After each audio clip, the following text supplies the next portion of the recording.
So you're browsing on YouTube and you come across my channel where you see these beautiful homes that I'm showcasing. You're thinking about moving to Atlanta, but you don't know exactly how to get started.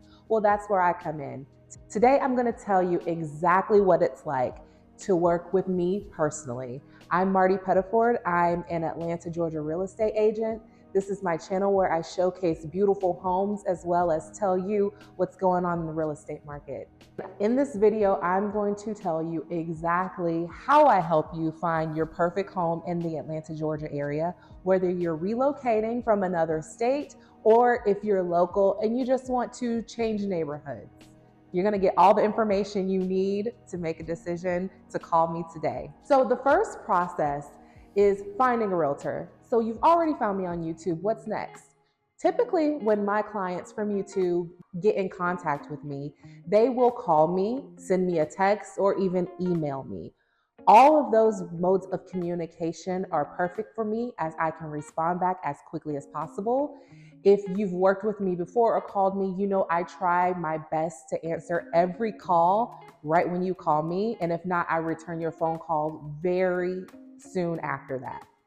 So during our initial call, I get your general information and we set up an additional meeting to have a buyer's or seller's consultation.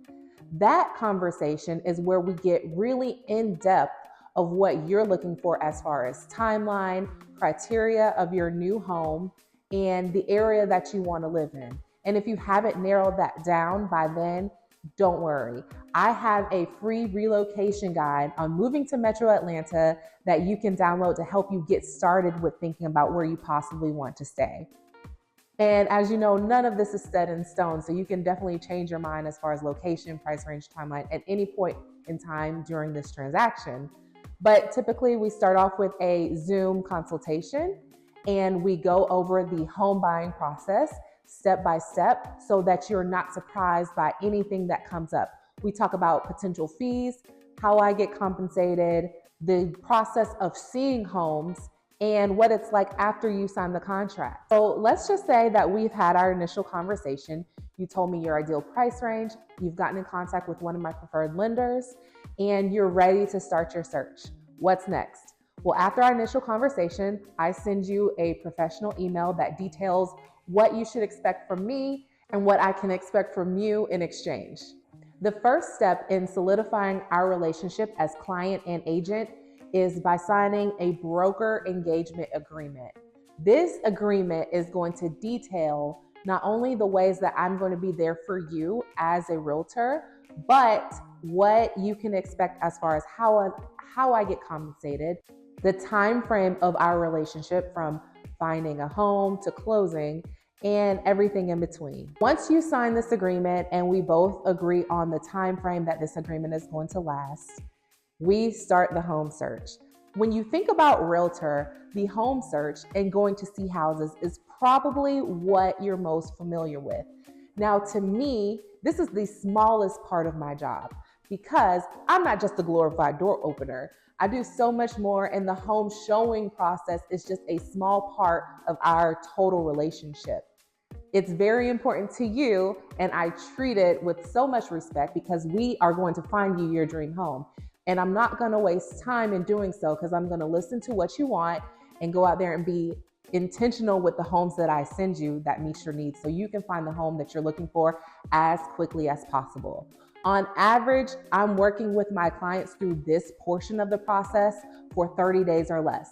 And there are some times where this goes over and we're working on finding a home for up to 4 months, but that's all going to depend on your schedule, your availabilities to see homes, how competitive the market is, and in general, if you can just find what you like in your price range. I pride myself on listening to my clients' needs intently so that we don't have to waste time seeing a bunch of homes. Once your ideal home is identified and you're ready to make an offer, that's when the real work starts for me. Once you tell me, Marty, I'm ready to put an offer on this home, I get started right away.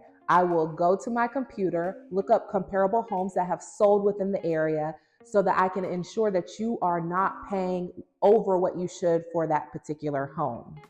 I present this information to you in a way that's easy for you to understand, and I give you a suggested price or price range. Now, I'm not the one that's going to make the decision on how much you offer on a home. That's going to be up to you. But I guarantee you, you will feel comfortable with the data that I provide you to be able to make that decision comfortably. In addition to that, I also call the listing agent so I can get some background on the home. And I do this not only to connect with that listing agent so that when we send our offer over, they're familiar with me, but I also do this to see what kind of information I can get out of them. Sometimes the seller's ultimate goal isn't to sell their home for the highest price. Sometimes it's the time frame they're after, who can close quicker, who has the less contingencies. And those are things that go into the negotiation process that's going to give us the upper hand.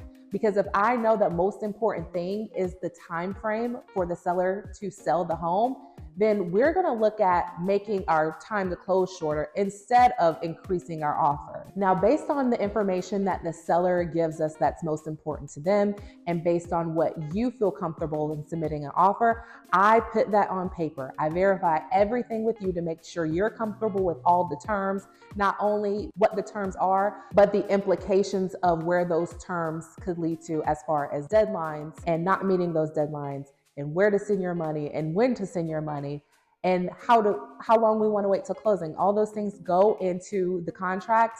And before we send it over to the listing agent, I send it to you to sign for you to verify that everything is correct. And then I package it up so professionally and beautifully to the listing agent.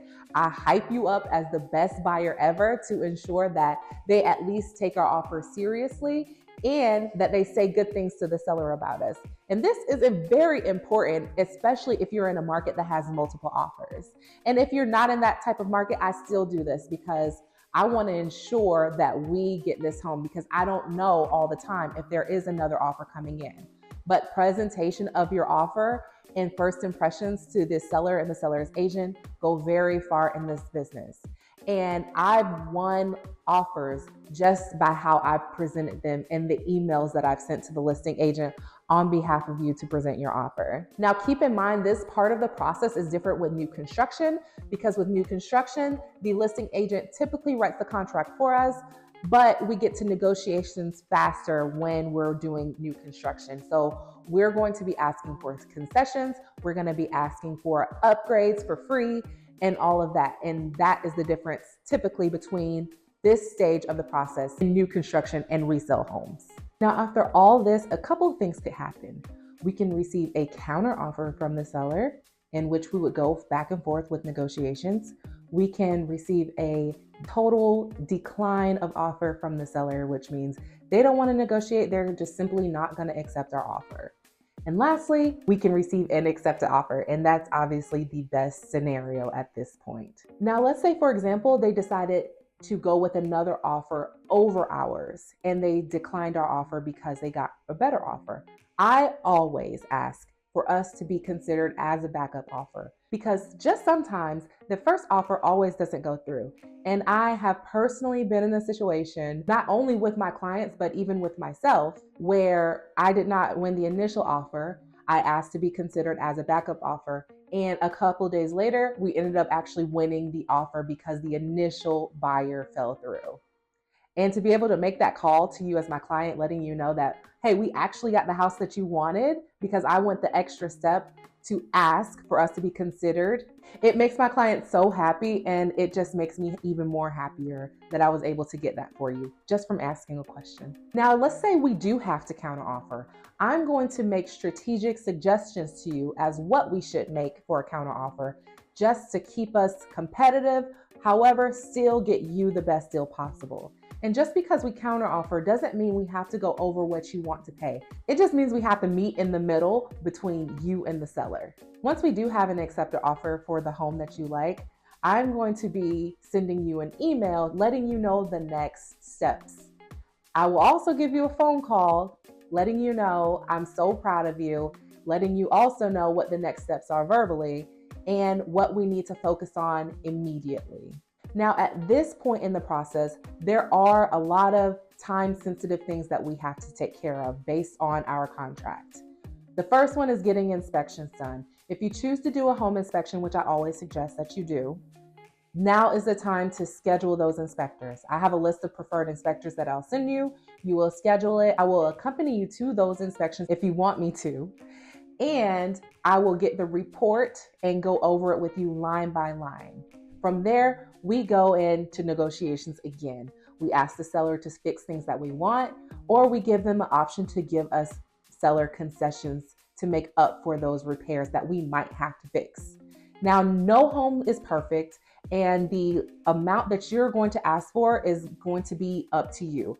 I'm here as a resource to help you translate that report, what it could mean for you, help you get more inspectors if you need a deeper inspection into a certain part of the home. But ultimately, what you ask for to be repaired is going to be completely up to you, and I will ask the seller for whatever you're asking me. Now, if you've received the inspection report back and you're not comfortable, I will 100% support you if you choose to terminate the contract. Because if you want to terminate the contract, now is the time. Your earnest money is not at risk, and you haven't gotten so attached to the home that you're not willing to walk away. If that happens, we just simply start this process all over again with the showings. But if you're good with the inspection report and us and the seller have agreed on what they're fixing and what they're not fixing or giving you concessions, then we'll move on to the next step. And that is for the rest of the contingencies in the process, such as the financing contingency, which is getting your loan fully approved, and the appraisal contingency. Now, with the loan contingency, you're going to be working one-on-one with the loan officer for that. But I'm always here. I'm available even after hours for my clients that are under contract that have questions regarding the loan process or what the closing attorneys are asking of them or anything that you may think of. Even if I'm not able to answer those questions, I will point you in the right direction of who can, so you don't feel like you're in this by yourself. Now, once the appraisal comes along, this is where I go above and beyond, because I want to make sure that that home appraises. So those comps that I looked at to suggest the offer price for you, I'm going to take them to the home and leave them there or email them to the appraiser so they know how we came up with the offer price that we came up with. This will not allow them to make their decision based on that, but give them data in black and white that we believe that the house is worth this because of the comps that sold. Not just because we feel like it, but we have the data to back it up. I've never gotten a low appraisal doing that strategy. And in my whole career, I've only gotten one home that came in with a low appraisal, and we were successfully able to get an appraisal reconsideration. Now, being able to get a successful appraisal reconsideration is very difficult to do. But if you know what you're doing, like me, I'm an expert, I do this often, and you know how to present that data correctly to the appraisers, you have a good chance of successfully getting it overturned. And that is why it's very important for you to work with a professional, because you never know what's going to come up. So now that we've successfully gotten through the contingencies, we are ready to close. Now that we've successfully gotten through all of our contingencies and you've gotten your clear to close from the lender, it is time to close. Yay! So I try to make closing day as fun and exciting as possible. So I typically start all of my clients off with a Starbucks or Dunkin' Donuts gift card to get their day started. Then usually we will meet at the house for a final walkthrough to make sure everything is good with the home. And after that, we actually head to the physical closing location. In Georgia, it's typically held at a closing attorney's office, where we'll meet up with the seller sometimes and the attorney. The attorney is going to go through the paperwork, make sure you understand the terms of your loan, and that's when you'll do all the signing. Now, this is the part of closing where I can literally hear a sigh of relief as soon as everyone sits down at the closing table. Everybody's just so happy and in a great mood. After we've signed and the loan documents are sent in, this is when I present to you your closing gift. I typically try to listen to what you like and give you a basket full of those things that are going to make your house a home, and just anything special, including a little bubbly to go along with the celebration. You get your keys, we take pictures, and it's okay if you don't want to post to social media or not. I don't care either way. I just want you to remember this day as much as possible. Now that you've officially purchased your new home and you're a homeowner, what's next? I don't actually stop the communication there. You will receive a few texts from me following your closing, asking for a Google review, checking in with you, asking you how it's going. But throughout the year, I make sure I stay in contact with you. I try my best to remember anniversaries and birthdays and send those text messages along with major holidays. And then for the month of December, I send a special gift for you if it's your first time closing that year. And then the next year after that, you will also receive a gift from me during the month of December. Now, in addition to me sending you a gift just as a thank you for my appreciation, I do like gifts in return, but what I like more than gifts is referrals. So I always ask if you know someone that's buying or selling in the metro Atlanta area, please refer them to me so they can have just as great of an experience as you had. So now let's talk about the important part. I mentioned compensation before, but what does that look like? How compensation is provided will probably evolve over the years. I'm going to let you know as of right now how I get compensated. So when we sign our buyer brokerage agreement, I put my fee on there, however much that is that I am willing to accept as a payment. As of right now, typically the seller pays that fee and the buyer doesn't have to worry about it. In some cases, the buyer has to pay. And if that's the case, I will make sure that we do everything possible so that money doesn't directly come out of your pocket. Whether we ask the seller to pay for it or if we ask the seller for concessions for you to be able to pay for it, I make sure that no matter what the situation is, that as little money comes out of your pocket as possible. Now, remember, this is a service that I provide, and I do believe that my value as a realtor, especially for people who are relocating, is worth it. Not all agents do service like this, and I pride myself in providing a high level of customer service. I'm open to feedback from my clients. We have those hard conversations sometimes, and I take that feedback constructively and I move forward for improvement. So I hope this has helped you understand what the process is like of working with me, just in case you've been watching my videos and you're considering contacting me to be your representation in the real estate world in the metro Atlanta area. Thank you so much for watching this video. If you have any questions, leave them in the comments below. If you're a past client, leave me a comment below and tell everyone how great your experience was working with me. And I will see you in my next video. Bye.